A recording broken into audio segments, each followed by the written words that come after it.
अस्सलाम वालेकुम, कैसे आप सब? आई हो बिल्कुल ठीक ठाक होंगे, खैरियत से होंगे, मज़े में होंगे और रमज़ान का महीना इबादत के साथ गुजार रहे होंगे। और इसी दुआ के साथ, इसी उम्मीद के साथ आज का व्लॉग करते हैं स्टार्ट। तो जनाब आज मैं शेयर करने जा रही हूँ अपनी असर की नमाज़ के बाद से मगरिब तक की का व्लॉग शेयर करने जा रही हूँ आपके साथ। आई होप आप लोगों को पसंद आएगा। अगर पसंद आता है तो प्लीज़ लाइक कर देना और चैनल पर नए हो तो सब्सक्राइब कर देना। क्योंकि जनाब आजकल जो वक्त चल रहा है वो है जनाब लॉकडाउन का, और लॉकडाउन का जो ये सीज़न है अल्लाह खैर करे कब ख़त्म होगा। और मुझे तो लगता है कि बस क्या होने वाला है कुछ समझ नहीं आ रही है इस बार तो।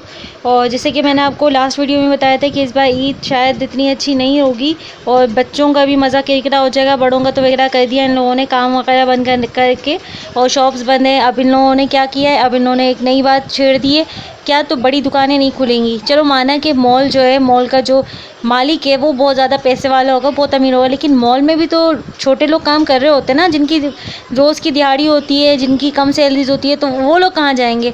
इसके बारे में किसी ने नहीं सोचा। मेरे तो ये समझ में नहीं आ रहा है कि जब लॉकडाउन ही रहेगा तो इंसान खाएगा कहाँ से। और कोरोना से वैसे बचे मरे ना मरे, लेकिन भूख और प्यास और मुफलिसी से बिल्कुल मर जाएंगे।